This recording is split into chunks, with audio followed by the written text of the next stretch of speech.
parler beaucoup, manger l'argent, voyager beaucoup seulement, mais travailler beaucoup, créer des choses, emploi des jeunes, non, non, non. Les dirigeants africains, les dirigeants sont comme ça. Les grandes gueules. Bonjour à toutes, bonjour à tous. Merci de nous rejoindre chez les Grandes Gueules. Le plaisir de vous retrouver chaque matin pour décrypter l'actualité à 380 degrés. Mohamed Diaby, qui nous avait manqué, gère les sons du côté de la radio. Merci à toute l'équipe de la régie. Alassane Diallo, l'homme de nuit, Mafata Sano, Nalaï Sidibé, ils sont nombreux. Steve Le Guinéen, Kabara, Noël Monemou. Merci à vous tous qui nous écoutez à travers nos antennes régionales. Merci de nous écrire au 657 39 13 13. Vous le savez, l'émission interactive. Vous pouvez nous écrire et si vous êtes à l'international, il vous suffira juste d'ajouter l'indicatif de la Guinée ou si vous êtes plutôt Twitter, vous pouvez nous écrire sur Twitter. Nous nous ferons le plaisir de relayer vos messages. Merci également à Sola Media qui relaie cette émission sur Facebook. Nous pourrons également interagir avec vous sur les sujets ici développés. Le Conseil national de la transition a déjà passé 100 jours à l'hémicycle, 100 jours pour entamer le travail et s'apprêter à atteindre des objectifs précis.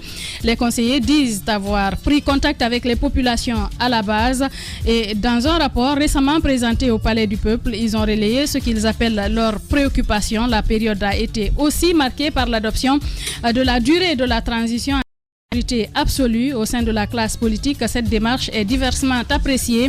100 jours du CNT, nous en parlons ce matin avec Jean-Paul Koté-Bendouno, rapporteur de la commission loi, constitution, administration publique et organisation judiciaire. Et puis les aviculteurs en souffrance dans les préfectures de Forêt-Caria et Koya, nous en parlions hier, il le dit bien Jacques Lewaleno, une dizaine de fermes atteintes par la grippe aviaire. Le ministère de l'Agriculture et de l'Élevage parle de suspicion pour l'instant, mais en attendant les résultats d'un laboratoire italien, la riposte a déjà commencé. Des milliers de poulets sont abattus et les fermiers impuissants seraient contraints d'accepter la mesure qui pourrait s'étendre aux préfectures voisines. Comment en est-on arrivé là? Nous posons cette question, d'autant plus que la grippe a été signalée à Moribaya depuis le 18 avril dernier. Le GG donne la parole ce matin à Ibrahim Baldé, président de la Confédération nationale des organisations socio-professionnelles dans le secteur de l'élevage, et à Dr Idrissa Doumbouya, directeur national des services vétérinaires. D'autres sujets viendront meubler cet autre numéro des Grandes Gueules avec toute l'équipe au grand complet. Avec vous, Antoine Kourma. Bonjour, bienvenue. Oui, bonjour Moussaïro, bonjour à tous. T'as pas fini de manger? Ça va. Sors le chewing-gum dans ta bouche. Bonjour Ahmed. Bonjour Yéro, bonjour à tous. Arrêtez le sport. Oui, c'est vrai. T'as vu ton ventre? Je vais recommencer. Reprends le sport, pardon. J'ai un combat bientôt, donc je vais recommencer. Quel combat? Avec qui? Ahmed Kourouma. Ah bon? Il m'a lancé un défi. Le grand frère? Ouais. Ah oui, pour le sport? Non, pas pour le sport. J'ai un combat avec lui parce qu'il dit qu'il est sportif. J'ai dit que je suis sportif et que je fais le combat de rue. Il dit qu'il fait aussi il fait le combat de... On appelle ça les street fight. Aïe. Voilà. Il dit qu'il en fait aussi. Bah, très bientôt peut-être. Sur le ring, mais c'est officiel. Il faudra nous inviter. Hein. Il n'y a pas de souci. On va participer.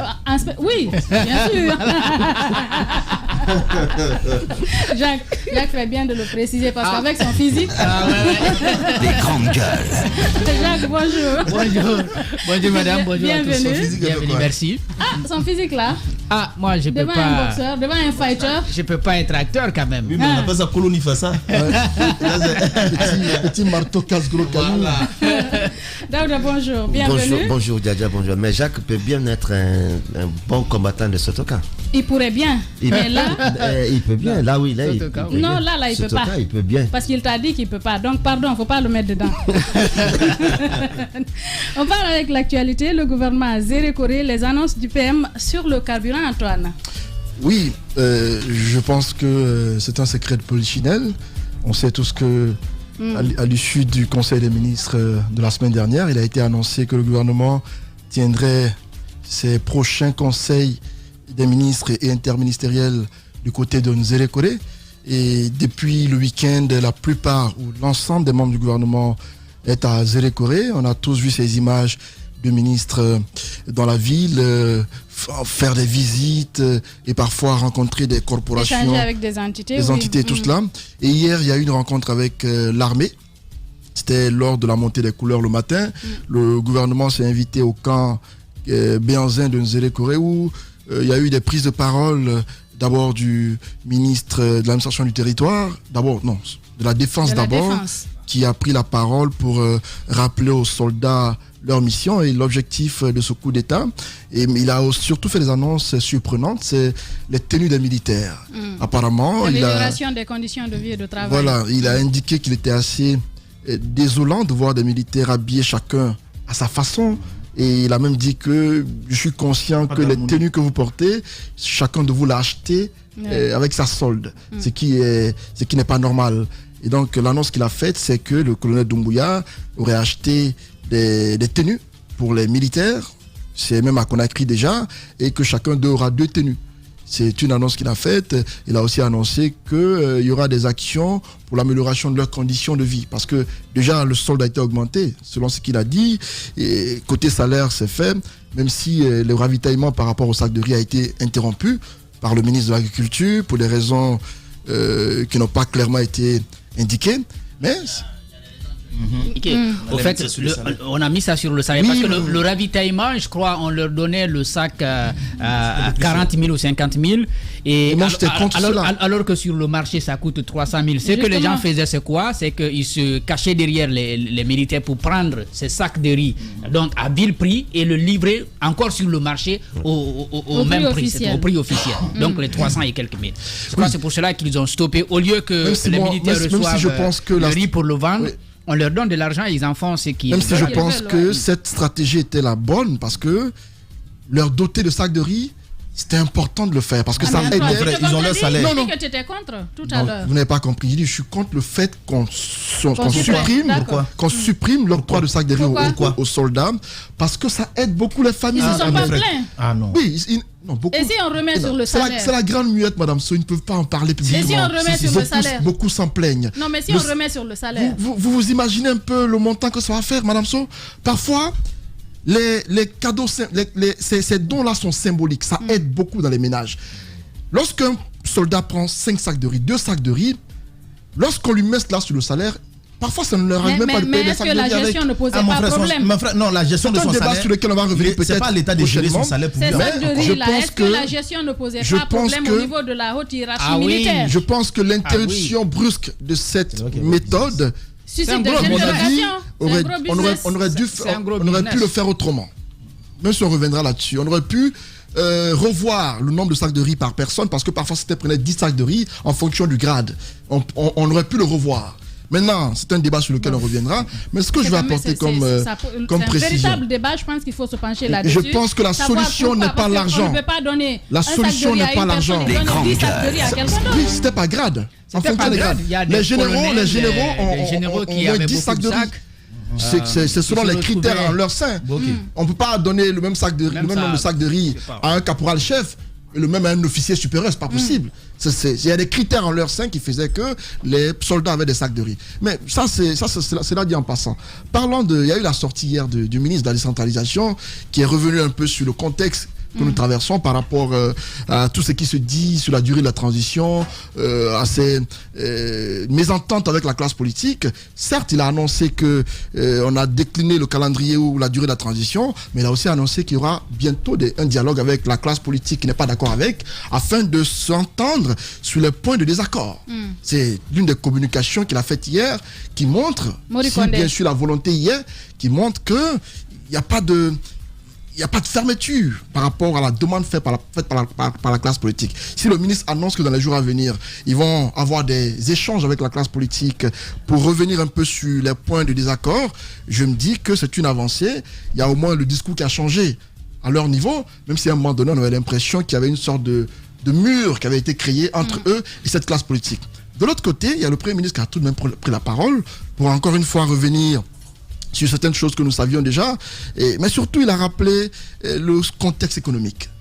Le contexte économique parlant du carburant.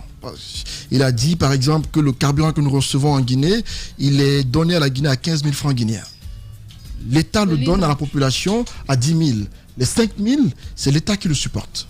Ce qui, pour moi, dans sa communication, on a largement compris qu'il y a une certaine volonté dans les jours à venir de rehausser le prix du carburant. C'est-à-dire, vous sentiez en lui un certain agacement lorsqu'il s'exprimait ainsi en disant, vous comprenez qu'il y a une certaine difficulté dans laquelle nous sommes. On donne le carburant à 15 000, nous le donnons à 10 000. La moitié pratiquement des 10 000, c'est l'État qui le supporte. Et il y a déjà des bruits qui courent par rapport à l'augmentation éventuelle du prix du carburant. Et j'ai l'impression que la communication n'est pas fortuite. Il le dit. De toutes les façons, c'est un message qu'il envoie pratiquement à la population pour dire, si l'État supporte jusqu'à 5 000 francs le carburant, il va sans dire que ce n'est pas exclu que dans les jours à venir qu'il y ait une telle éventualité. Déjà, il faut préparer les mentalités à cela pour dire Antoine, que ce n'est pas exclu. Non. Pas forcément. Il aurait pu s'abstenir de dire cela. Mais il a dit tout de même. Même s'il le fait. Non, mais quand ils sont arrivés au pouvoir, ils ont baissé. Nous connaissons un peu. Vous savez, Ahmed, ne soyons pas. Il ne faut pas prêter le plan à certaines situations. Vous savez. Non. Le Premier ministre était face à des citoyens. Il a fait une explication claire de la situation et des efforts qui sont consentis. Il a dit que la Guinée reçoit le carburant à 15 000. Oui, mais le problème, ça veut dire qu'ils vont augmenter. L'État supporte 5 000. En fait, il y a ces débats, il ne faut même pas les poser. L'État supporte. Est-ce qu'il n'y a pas de logique? L'État supporte 5 000. L'État l'a toujours dit. Quand l'État supporte 5 000, ce prix, à mon avis, cette subvention que fait l'État, pour moi, elle est exorbitante. Lorsque le porte-parole du gouvernement est passé dans cette émission, il avait été clair sur la question. Il a dit, nous sommes allés chercher l'argent là où il fallait aller chercher. Ils augmentaient pour les sociétés minières. Ça aurait pu aider ailleurs. Dans l'éducation, dans la santé. Mais lorsque l'État, jusqu'à 5 000 francs, contribue à aider à ne pas avoir le prix du carburant assez élevé, je me dis qu'à ce niveau, Antoine, ça renvoie un message à nous citoyens. Ok, on a reçu le message. Ce n'est pas exclu dans les jours à venir qu'il y ait une communication dans ce sens. Maintenant, parlant de la présence du gouvernement à Zélékoré, c'est une première. C'est une première qui est Conseil des ministres. En fait, j'ai envie qu'on me laisse aller au bout. C'est pas une première, non? Non, alors, donne-moi un exemple de conseil des ministres à l'intérieur du pays. Le conseil des ministres. Mais les ministres à l'intérieur, c'est pas une première. Non, à part le séjour de Bel Air. Je comprends que je comprends ces agissements. Non, mais c'est pas non, c'était une retraite. La retraite est différente du conseil des ministres. Non, il y a eu. C'est-à-dire, lorsque vous avez la volonté de vouloir empêcher les gens de parler, mais faites-le dans le bon sens. Ne le faites pas dans. Non, faut pas le faire. Non, ce qu'il fait n'est pas normal. Vous ne pouvez pas m'interrompre pour dire n'importe quoi. Dites des choses au moins sensées. Donc je continue. Tu as déjà eu 15 minutes. Pas du tout. Je n'ai eu que 5 minutes. Je continue. Tu n'es pas le modérateur, tu me laisses parler. Voilà. Non, je parle de cette présence du gouvernement à Zélékoré. Je disais que c'était une première. C'est pas exprès pour te perturber. C'est une première parce que j'apprécie beaucoup cette méthode de travail. Ça permet de comprendre. Il est contradictoire de hier. Hier. Qu'est-ce que j'ai dit de contradictoire? Est-ce qu'on peut évoluer? Hier, je disais que ce serait bien que le gouvernement prenne des décisions par rapport à je ne sais quoi au lieu d'aller à l'intérieur. Non, vous n'avez pas compris. Je disais hier par rapport à la grippe aviaire, il serait important que le gouvernement communique, surtout le ministère de l'élevage, par rapport à cette grippe aviaire. Au lieu d'aller à l'intérieur du pays pour tenir des conseils, tu as dit ça hier dans les GG. Ça ne veut pas dire que je suis contre le fait qu'ils y aillent, c'est différent. J'ai demandé à ce qu'il y ait une communication. Non, en fait, au lieu de faire ça, il fallait faire ça. En fait, j'ai demandé à ce qu'il y ait une communication par rapport à ce qui se fait. Et parlant de cette présence, encore une fois, à Zélékoré, arrêtez de m'interrompre parce que vous faites que je perds le fil. C'est pas normal. Par rapport à cette présence à Zélékoré, pour moi, c'est une première et c'est une façon pour le gouvernement d'avoir une idée de comment vivent les populations en Zélékoré, les réalités de Zélékoré ou de l'intérieur du pays. Parce qu'à part Zélékoré, nous apprenons qu'ils vont aller dans d'autres villes. Oui, c'est un mois à l'intérieur. Oui, c'est important de continuer ainsi. Mais pendant ce temps, je me dis que il y a certainement d'autres situations qui vont se présenter. La seule chose que je déplore, c'est le fait qu'il y ait cette forte présence du gouvernement en Zélékoré et que... Quelle situation qui va se présenter par exemple? Madame Soudon, la parole à mettre. Il n'y a pas un secrétaire général? Je préfère m'arrêter là. Un secrétaire général? Attends, il te pose une question. Non, mais c'est pas de me poser des questions. Bah si, on est... Vas-y, prends la parole, Ahmed. Yoro m'a pas donné la parole, je te pose juste une question. Vas-y, Daouda. Il y aura des problèmes. Je vais commencer par l'un des points qu'il a abordé, notamment. Hier, nous, on a fait un constat, tout se passe très bien pour l'instant. Et puis, le monde, les gens peuvent échanger par mail et tout. Les choses peuvent se gérer. C'est la Guinée. Le département, c'est pas une seule personne. Je disais que je commence par l'autre pan de son intervention, parce qu'elle en a eu plusieurs, sur la préparation des mentalités sur la hausse du prix du carburant. Je crois qu'il n'y a rien de surprenant que le prix augmente aujourd'hui. Mais vous n'allez pas faire cette propagande-là non, ici. C'est pas nous. C'est pas nous qui faisons la propagande. C'est le Premier ministre. C'est le Premier ministre qui a fait une sortie. Oui, il parle d'une réalité. Ça ne veut pas dire qu'il va augmenter. Il parle d'une réalité. Non, qu'il y ait des surprises dans la tête que non, ça va augmenter bientôt. C'est quand même, pour tous ceux qui suivent cette actualité ou qui observent bien, savent que d'un moment à l'autre, il peut y avoir telle ou telle situation, en tout cas dans le circuit pétrolier. Ça, c'est une réalité. Maintenant, parlant de la présence du gouvernement à l'intérieur du pays, c'est quand même très salutaire. Mais moi, mon analyse ne s'arrête pas à la salutation de leur présence dans les régions, mais que lorsque les problèmes sont posés, qu'ils soient vraiment posés en fond, et qu'on ne vienne pas présenter simplement non, la résidence du préfet est ceci, la résidence du gouverneur est cela, non, de l'autre côté il n'y a pas ceci, que les problèmes soient posés à fond. Et que qu'est-ce que tu veux dire, Daouda? Je ne comprends pas. Ce que je veux dire, aujourd'hui on va dire que dans la région forestière, par exemple, dans toutes les préfectures, il y a des problèmes et on se limite aux problèmes superficiellement, alors qu'à l'intérieur, il y a des attitudes, notamment des administrateurs, même des citoyens eux-mêmes, qui ne permettent pas qu'on puisse les aider. Quand on prend le cas, par exemple, de Beila, avec les fêtes tournantes de l'indépendance, il y a encore des infrastructures, je crois sur 5 infrastructures qui étaient destinées à Beila. Il n'y a eu qu'une seule infrastructure réalisée, et ça également, pas dans la totalité. Pas dans la totalité, il y a une partie, on a commencé avec la gendarmerie, on a commencé, le préfet de Beila, jusque-là, il continue à habiter à l'hôtel. Il n'a pas de résidence. Et c'est un fils de Beila qui a eu, nous apprendons qu'il y a eu ce marché. Il a eu ce marché, d'un côté on nous dit non, tout le financement n'a pas été fait, et ceci ou cela. Et vous savez comment ça se passe aussi avec les financements? Oui, mais ce n'est pas fait. On fait un préfinancement. Généralement, les entreprises préfinancent. On fait un préfinancement. Et réalisent jusqu'à une hauteur, et quelquefois l'État est mauvais payeur. Non, quand vous prenez le cas de Beila par exemple, quand vous prenez le cas de Beila, je ne dirais pas qu'il y a eu préfinancement, mais à la hauteur de ce qu'on pouvait attendre, 5 infrastructures, même une n'a pas été faite à 80%. La bonne question à poser, c'est de savoir si l'État a mis à disposition les moyens pour permettre à l'entreprise de faire le travail. C'est ce que plusieurs entreprises avancent comme argument, mais je me dis qu'il y en a eu des infrastructures offertes aux autres préfectures partout, la fête tournante est passée. Les entreprises, on ne dira pas que l'entreprise qui a eu le marché de Beila est différente des autres. Parce que si vous n'avez pas la capacité de préfinancement, ne vous engagez pas dans l'obtention des marchés avec l'État. Parce que tout le monde sait que l'État est un mauvais payeur. Et on dit souvent que l'État paye un travail qui est fait. Alors, si vous avez opté, parce que les contrats avec l'État, tout est défini. Vous-même, vous engagez et vous savez que c'est vous qui allez préfinancer. Parfois, vous finissez le travail complètement. Non, parfois, vous finissez complètement le travail, vous attendez votre paiement. Ça, c'est une réalité en Guinée. C'est une réalité. Il y a beaucoup d'infrastructures aujourd'hui qui ont été préfinancées, mais entièrement, et les entreprises attendent d'être réglées. Ah ben, après, ils courent derrière leur argent. Ils courent derrière l'argent, mais ils sont toujours payés.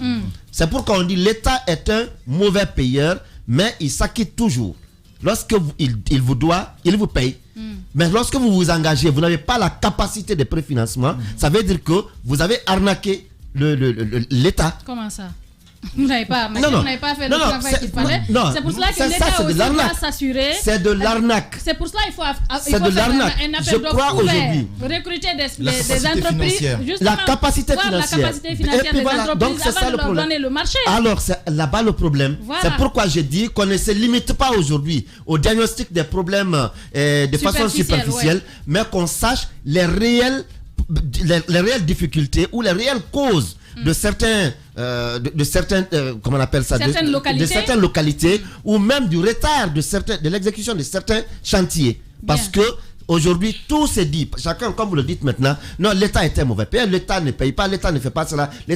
Il y a des réalités qui ne sont pas dites. Je crois qu'aujourd'hui, il faut aller à fond, il faut savoir pourquoi. À Gekedou, par exemple, les 5 km qui ont été donnés. Pourquoi à Massanta, le marché qui a été donné. Pourquoi à Beila, les infrastructures n'ont pas été achevées.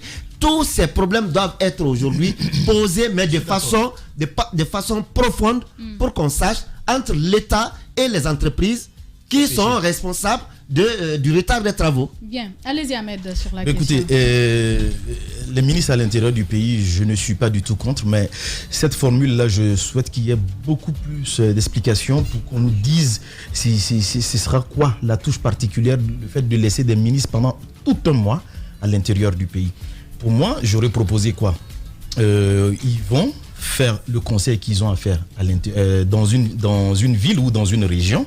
Et s'ils ont des constats à faire, c'est naturel. Au bout d'une semaine, ils le font et après ils peuvent revenir à Conakry, continuer les affaires courantes. C'est-à-dire chaque mois, ça permet de toucher les réalités de l'intérieur du pays. Chaque mois, on a une localité. Donc je pense que ce sont pour moi, ça peut permettre à ces ministres de ne pas du tout se couper de la réalité ici à Conakry. Non, ils ont déjà une des réalités de Conakry. Ils sont habitués à Conakry. De ne pas se couper des réalités. La prise de fonction, ils sont à Conakry. Et je pense qu'à l'intérieur du pays, ça permet de comprendre comment ils vivent de ce côté. De l'autre côté aussi, non, il peut continuer de toutes les façons, comme je vous l'ai dit. Non, j'apporte juste des précisions. Et au-delà de cela, je pense que ceux qui m'écoutent savent ce que je dis. Sauf que c'est pas réel. Maintenant, je dis que chaque mois.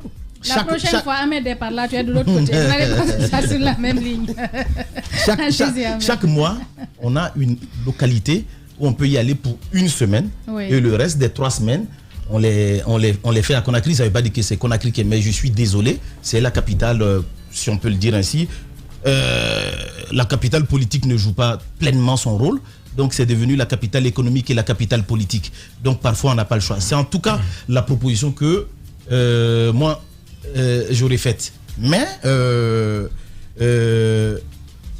ce qui reste clair, c'est qu'ils ont décidé de procéder de la sorte en passant une semaine. Je ne sais pas comment est-ce qu'ils vont découper tout un mois totalement.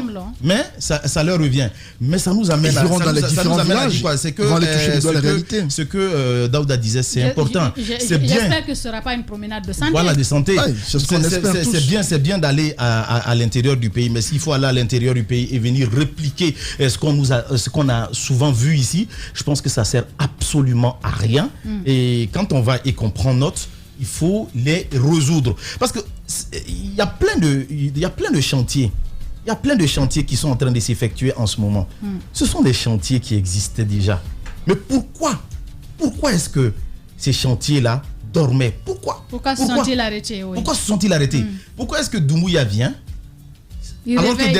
avec des entreprises qui étaient payées, qui avaient totalement reçu l'argent, mais qui étaient là les bras croisés assis? Comme quelle entreprise? Assis. Donc ce n'est pas normal. Il y a des exemples quand même. Antoine. Non, qui donnent des exemples d'entreprises qui avaient un marché qui n'a pas exécuté, par exemple. Moi, je suis très lucide quand je parle. Non, on n'a pas dit que tu n'es pas lucide. Je demande des exemples justes d'entreprises. C'est son temps Antoine. Écoute, les relances sont importantes quand même. J'ai demandé des exemples. Je ne suis pas un exemple d'entreprise qui avait un marché qui n'a pas exécuté. Je réfléchis quand je parle. Un exemple d'entreprise. Laisse-moi le dire. L'exemple que je vais vous donner, l'exemple palpable, c'est le tronçon qui quittait Koya pour aller à Kindia. Les Chinois, c'était un contrat qui avait été signé. Tout était OK. On n'avait rien à leur donner. Au contraire, c'est eux qui nous devaient. Mais le travail retardait. Il a fallu que Doumbouya tape du poing sur la table et que ces gens-là commencent à travailler. Vous avez des chantiers aujourd'hui où les mecs qui travaillent, 24 heures sur 24. Et pourquoi il y avait le coronavirus. Et pourquoi Quel corona Voilà. Antoine. Ça, c'est l'argument qui a été avancé à l'époque. Ah oui, mais l'argument a été avancé à l'époque. Oui, il y avait le corona, les Chinois partis pour des vacances dans leur pays ne sont plus revenus à cause de la maladie qui sévissait chez eux. Ce qui avait été avancé à l'époque. Merci de les aider. Il a fallu en tout cas, je vais dire que pour que les travaux reprennent. Reprennent. Et la question pour l'instant, et ce n'est pas parti parce que c'est pas fini. Il y a eu les urgences ces derniers temps chez eux là-bas. Ça continue toujours. Donc c'est pour vous dire qu'il y a un problème. Il y a un problème et je suis parfaitement d'accord. Je suis content qu'Alpha Condé lui-même commence à revenir à la raison quand il dit qu'il a constaté que certains de ces cadres n'aimaient pas la Guinée. Je me dis qu'il commence à revenir sur terre et qu'il commence à comprendre. Pendant des années, nous sommes restés dans ce studio nous sommes restés dans ce studio à dénoncer pendant des années. Qu'est-ce qu'on disait? Ah, vous êtes contre lui, vous êtes contre le RPG. Et aujourd'hui, il commence à s'en rendre compte. Pourquoi? Parce que c'est ce que je vous dis.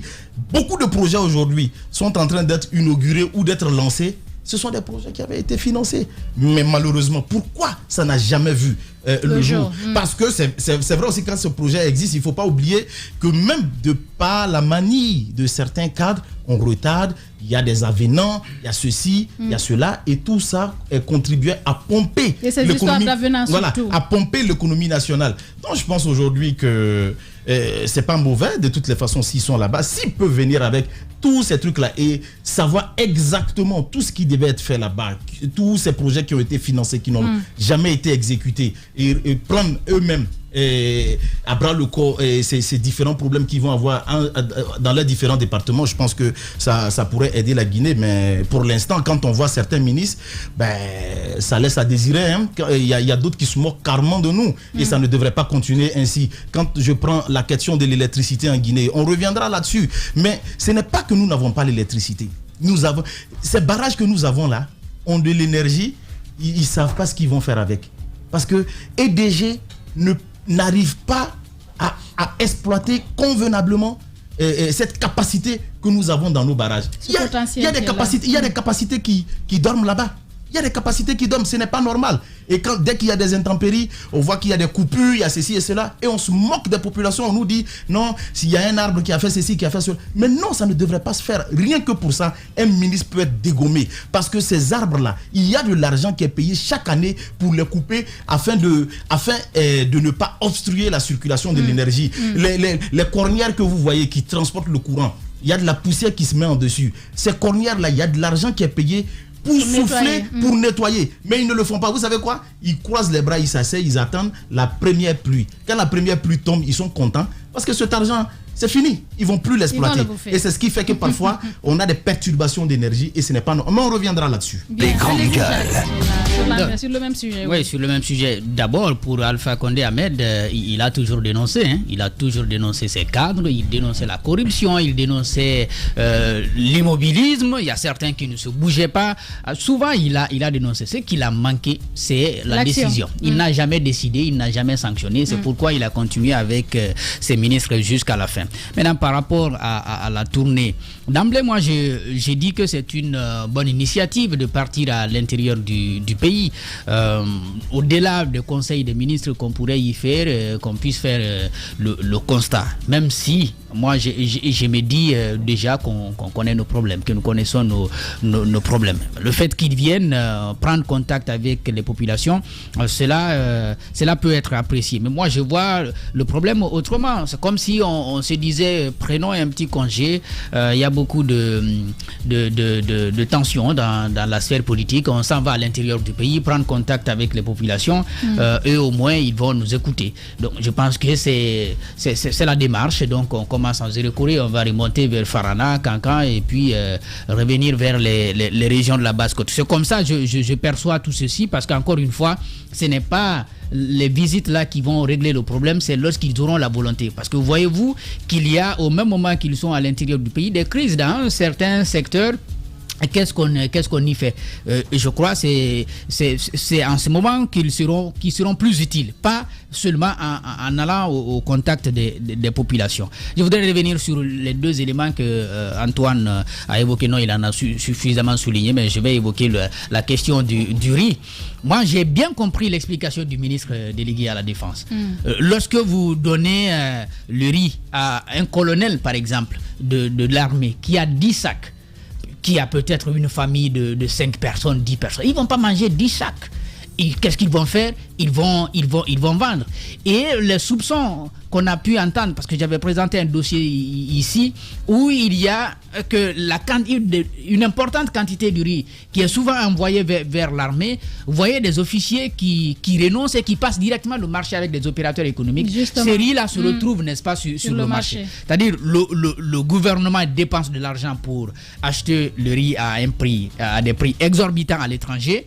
Il vient le livrer aux militaires de façon gratuite. Ce riz-là se retrouve dans les mains, n'est-ce pas, de commerçants pour être vendu aux populations à des prix très élevés. C'est-à-dire l'État paye et les commerçants prennent avec les intermédiaires pour vendre à des coûts très élevés. Je pense que ça, il fallait que ça s'arrête. Et je crois à l'avenir, si le gouvernement doit donner du riz à la population, au lieu d'acheter du riz à l'étranger, aux militaires, mais aussi à la population, parce qu'on l'a vu, même pendant le coronavirus, il y a certains plans d'urgence qui avaient été initiés, mais on était obligé d'acheter le riz à l'étranger, parce que la production locale n'est pas suffisante. Je crois qu'il faut à un moment donné qu'il y ait une réflexion qui nous aide quand même.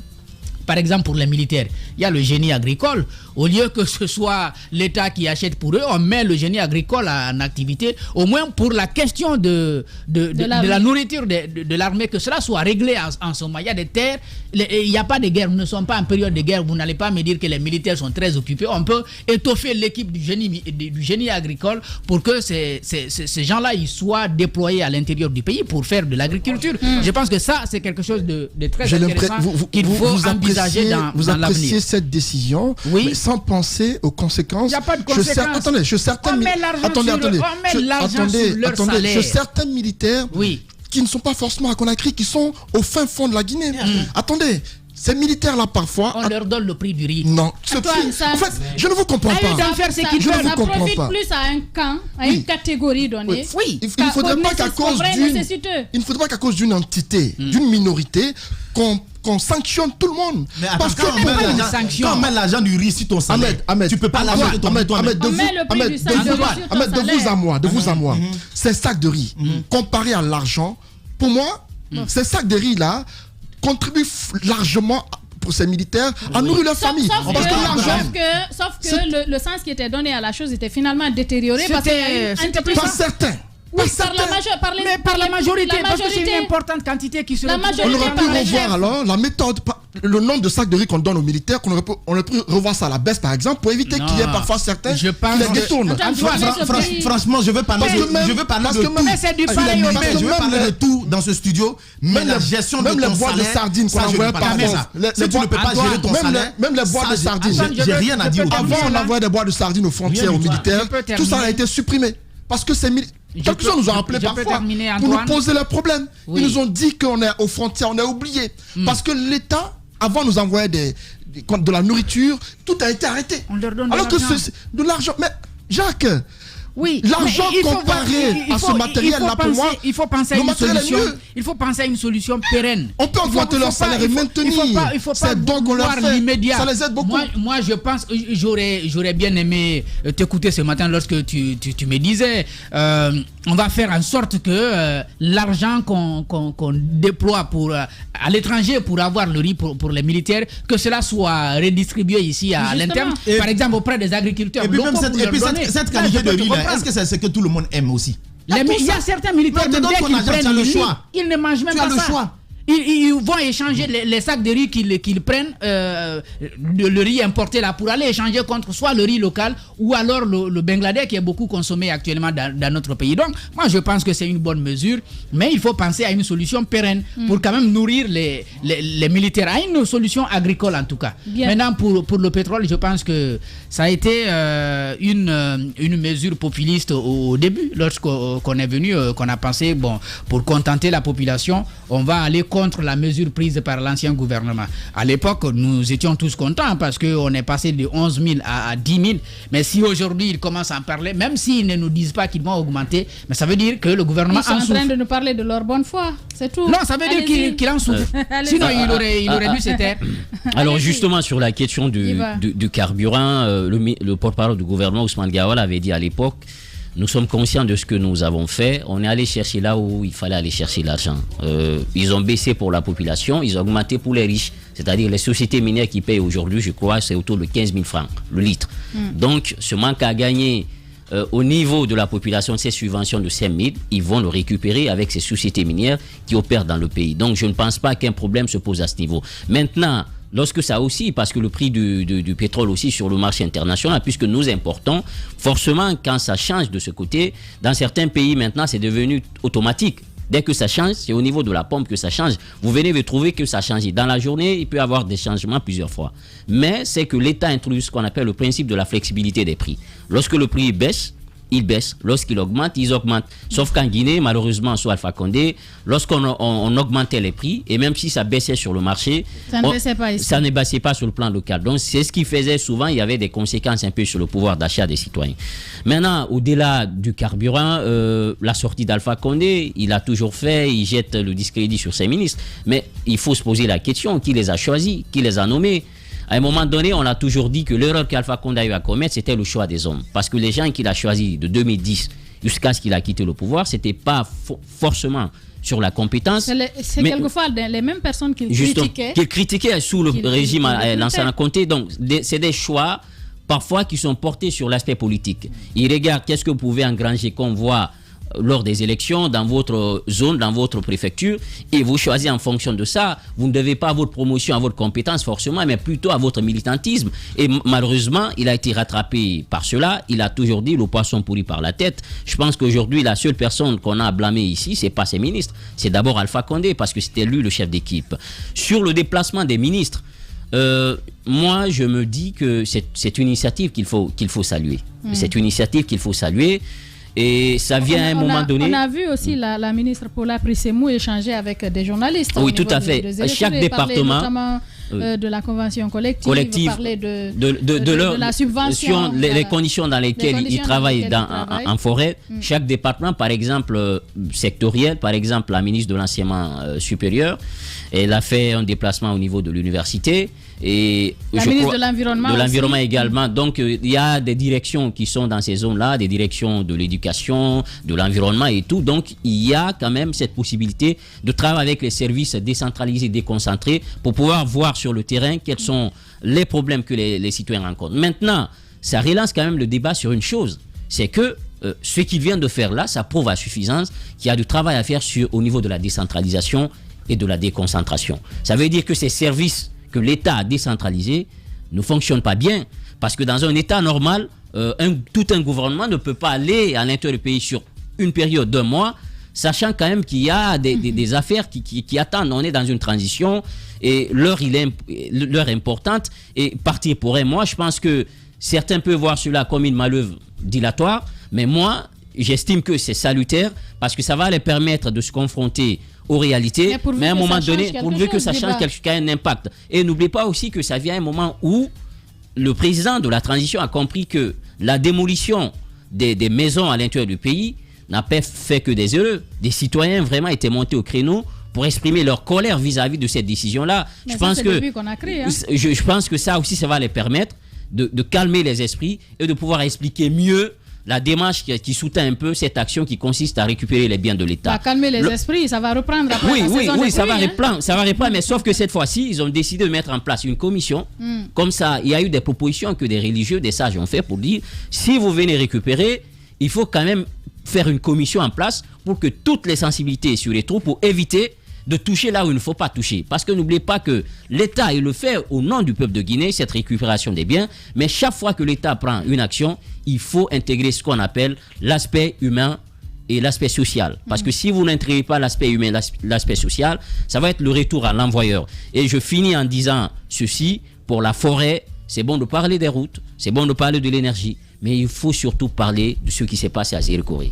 Dans cette région, avec ces cas de mort, lors du 3e mandat. Je pense qu'il faut que le ministre de la Justice, des personnes ont été nuitamment, on a envoyé des corps au niveau des forces communes, on parle de la forêt du 1er mai, il faut que le ministre de la Justice, qui est dans cette zone-là, qu'il puisse questionner, qu'il se penche sur la question et qu'au retour, pour que le procureur Charles White puisse enclencher une action publique et qu'on puisse de ce côté-là aussi commencer à faire le travail sur le terrain.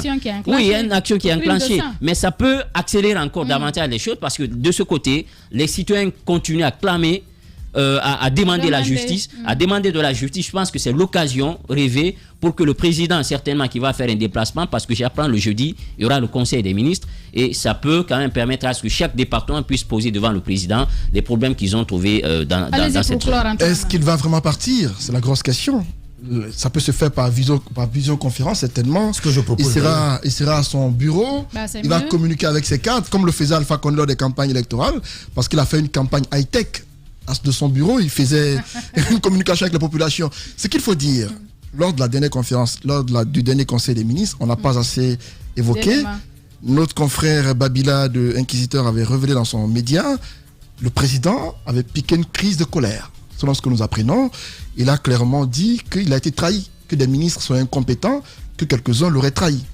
Et donc, 5 minutes durant, il a fait lors du conseil, après il a quitté le conseil des ministres. Alors, si ça a été fait comme ça montre qu'il y a un malaise. Il y a un malaise au sein du gouvernement, il y a un malaise au sommet de l'État. Et on apprend que dans les jours à venir, il n'est pas exclu qu'il y ait un remaniement ministériel.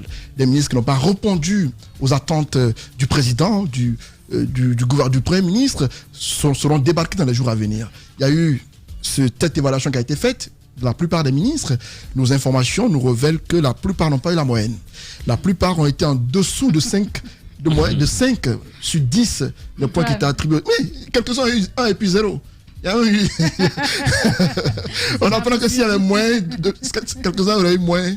Si on devait attribuer moins 1, moins 2 à quelques-uns, tellement la prestation est médiocre. On aurait pu évaluer les gens à la tâche. Aujourd'hui, c'était aussi simple que cela. Vous avez une lettre de mission. Lorsque le président parle de... C'est ce qui a été fait, on évalue sur la lettre de mission qui vous a été on évalue sur la lettre de mission. Oui. Lorsque vous avez besoin de moyens aussi pour mettre à exécution ce qu'on vous a confié. Oui, parce que le budget a retardé, ne l'oubliez pas. Lorsque le président parle de... Vous pensez qu'en évaluant, il ne faut pas prendre ça en compte? Ah, mais si tu as eu 0, c'est qu'on n'a pas pris en compte. Lorsque le président parle de... Si tu n'as rien fait aussi, tu vas avoir 0, Antoine. C'est clair. Lorsque le président parle de trahison ou de déception, il y a lieu de s'interroger. Qu'est-ce qui a bien pu se passer pour que Doumbouya aujourd'hui se sente trahi par certains ministres? Est-ce de par leur comportement par rapport à la feuille de route qui leur a été donnée, ou est-ce de par quelques actions souterraines qui ont été faites par certains ministres qui ne seraient pas correctes avec lui? Parce que on entend dire beaucoup de choses. Et donc, si le président va jusqu'à piquer une crise de colère et passer 5 minutes au Conseil des ministres, après se retirer, ça montre qu'il y a un véritable problème. Et on espère qu'il y aura une clarté dans ce qui se passe. Parce que là, c'est un militaire qui a pris le pouvoir. Il a eu confiance en des civils. Si quelques-uns, apparemment, ne semblent pas jouer leur rôle pleinement, on attend de savoir c'est quoi la suite. Si les ministres doivent être débarqués, on attend. Moi, je suis confus comment? Non, moi je suis confus par rapport à cette grosse colère dont on parle, parce que le soir quand même on a eu on nous a dit que le président a dit il a dit ça, c'est tout ça, il a dit en 5 minutes. Je ne crois pas. Donc ça c'est 1. 2. Voilà, faut prendre avec beaucoup de pincettes. Moi je pense qu'il a fait le conseil, et même si il est peut-être sorti un peu plus tôt que prévu, ce que je souhaite, vous savez, on est dans un monde moderne. Bon, en disant cela, je tiens compte de ce que Kizerbo a dit. Il a dit qu'il y a les hommes, il y a les militaires et il y a les animaux. C'est pour dire que même nous là, les militaires, on est différents des militaires. Je suis dans... Chez nous, on dit que si tu as 5 enfants et un militaire ou un policier, tu dis que tu as 4 enfants et un policier. Voilà. Donc c'est ça. Donc c'est pour dire quoi? Quand il y a ce genre de situation qui s'oppose, ça sert à rien de... C'est pas ce qui va faire qu'on va dire non, le mec il a envie de bosser. Non, ça sert à rien. Venez, faites votre conseil.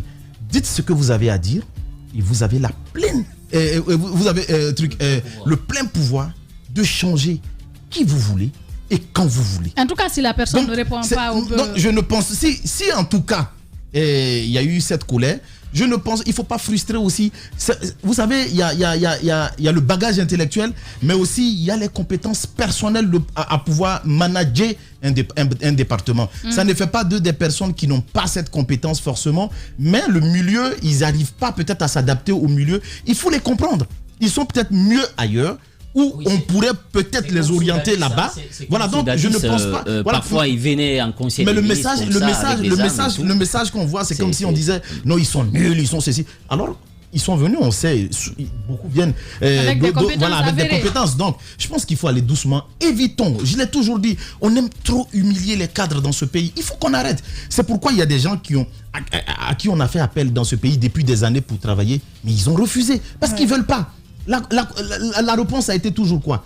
Qui est sorti la tête haute dans ce pays? Sans oublier que le milieu même est quelquefois hostile. Combien?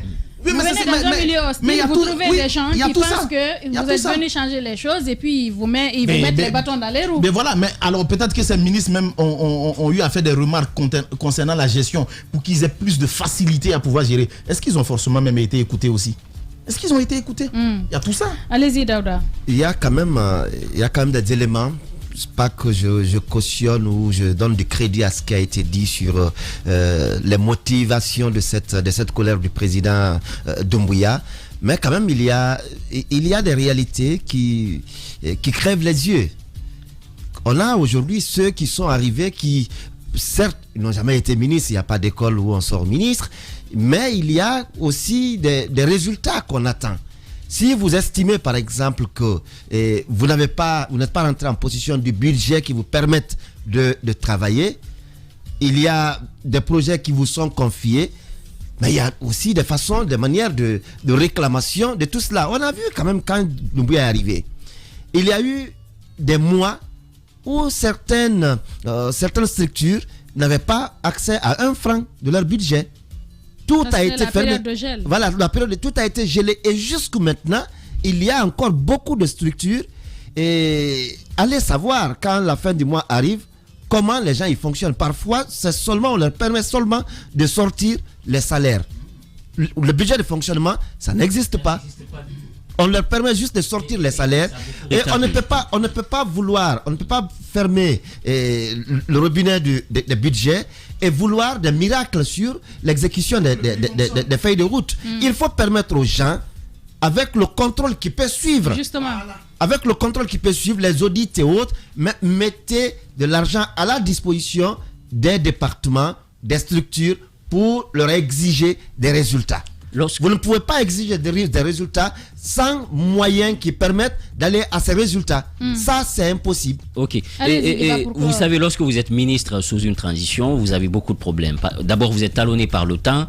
Et les institutions qui ont habituellement, qui donnent de l'argent, qui accompagnent des projets dans le pays, ils ne le font pas. Et souvent, ce qui s'est passé, Doumbouya a mis l'accent sur les dépenses de consommation, les salaires, les soldes et tout, mais les dépenses d'investissement ont retardé. Donc ça, c'est un impact aujourd'hui sur la feuille de route des ministres. Il faudrait qu'ils tiennent compte de cela. Un ministre, quelle que soit sa volonté aussi, ne peut pas quand même opérer des changements si des moyens ne sont pas mis à disposition. Maintenant, est-ce que ça a été fait? Si oui, pourquoi il n'y a pas eu de résultat? Eh bien, je pense qu'il a quand même le décret, le stylo qu'il a avec lui. Il peut prendre une décision pour enlever qui il veut. Sur le transport d'aide à l'intérieur du pays, ça coûte 17 milliards à l'État guinéen pour les militaires. 17 milliards, je pense que si il arrête de donner les sacs de riz, ces 17 milliards-là peuvent aussi permettre à l'État de peut-être d'investir au niveau du génie agricole.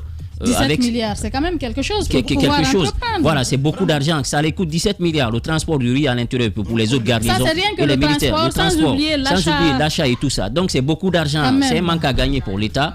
Voilà, sans oublier le transport sur le plan international, l'achat à l'international, le transport. Maintenant, pour prendre à Conakry, pour l'intérieur du pays, ça les coûte 17 milliards de francs guinéens. C'est beaucoup d'argent. Je pense qu'on peut orienter ces fonds ailleurs. Soit on révalorise encore les soldes, ou tout simplement on investit au niveau du génie agricole.